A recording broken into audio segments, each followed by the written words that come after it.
quero te contar um pouquinho sobre a língua brasileira de sinais. Bom, essa língua linda, que expressa qualquer tipo de coisa, ela chegou aqui no Brasil em 1857, quando Dom Pedro II trouxe um professor surdo da França para poder ensinar um grupo de jovens surdos lá na cidade do Rio de Janeiro. E aí é fundado o Instituto Nacional de Educação de Surdos, o INES. O INES continua lá, continua ativo, é uma referência até hoje para os estudos surdos e da língua brasileira de sinais.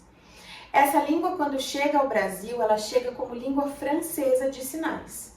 Só que daí, com o tempo, ela foi tomando forma do nosso povo, da nossa cultura, foi se abrasileirando até se transformar no que é hoje, que é a língua brasileira de sinais.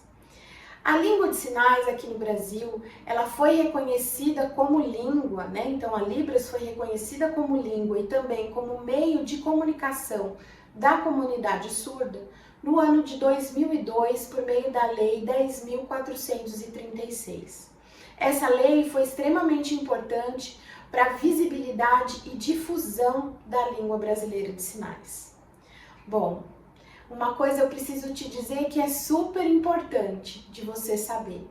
As línguas de sinais não são universais. Aqui no Brasil, a gente tem a Libras. Em outros países, como por exemplo nos Estados Unidos, eles têm a língua americana de sinais. Na França, como eu disse no comecinho, a gente tem a língua francesa de sinais. Em outros países, como o Japão, língua japonesa de sinais, língua chinesa de sinais, enfim. Cada país tem a sua.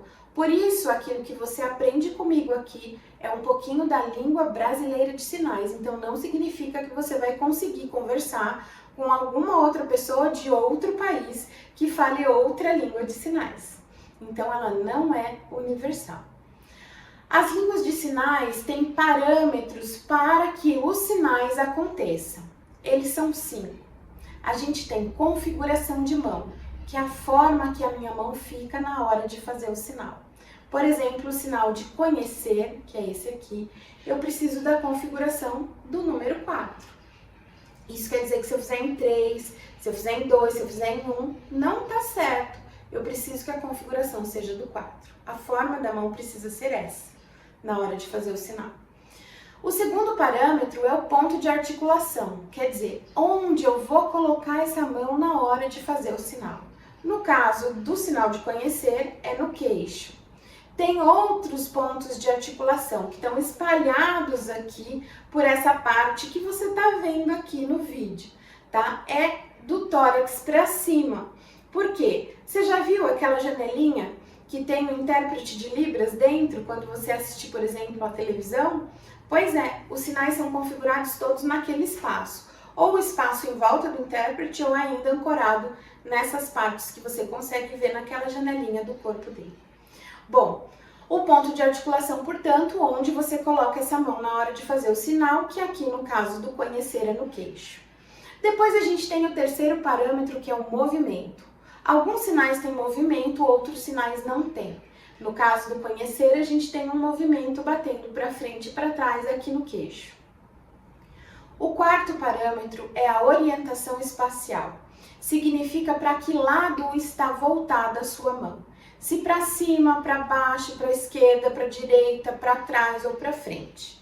No caso do conhecer, eu estou fazendo o sinal com a mão direita, então a palma da minha mão fica para a esquerda. Se eu estivesse fazendo com a mão esquerda, a palma da mão estaria para a direita. Isso também significa que você pode fazer a sua sinalização com qualquer uma das mãos. Se você for destro ou canhoto, canhoto não vai sofrer por conta disso. Você pode escolher a sua mão, que é mais fácil de fazer, e fazer toda a sinalização com ela, tá? Então, a orientação espacial é isso. Para que lado está virada a sua mão? Bom, o quinto parâmetro, e também super importante, é a expressão facial e corporal. A expressão facial vai dar sentido ao sinal. Ela vai dar vai apresentar o sinal de forma mais completa. Então, por exemplo, quando você está feliz. Se você estiver feliz, normalmente você está o quê? Sorrindo. E se você estiver chateado, jururu, né? Você está o quê? para baixo, o rosto, a boca tá mais fechada, o corpo tá mais fechado. Então, ó, expressão facial e corporal. Então, tô triste ou tô feliz, olha lá, o corpo se expande, né? O corpo levanta, ó. Que nem eu, ó, tô feliz porque você tá aqui. Então, o sorriso estampado. Isso é uma expressão facial. Isso é uma expressão corporal. Agora, se eu estiver triste, ó, o corpo já fecha, né? Então, triste, eu olho para baixo, o corpo fica encolhido. Então, essas expressões faciais e corporais ajudam no significado do sinal e são extremamente importantes de serem utilizadas, tá certo? Bom, então, a gente vai continuar na nossa caminhada agora com a próxima aula, que vai ser sobre o alfabeto e os números. Agora sim, a gente vai começar a colocar a mão na massa. Vem junto comigo que eu tenho certeza que você vai gostar, tá bom? Te espero lá!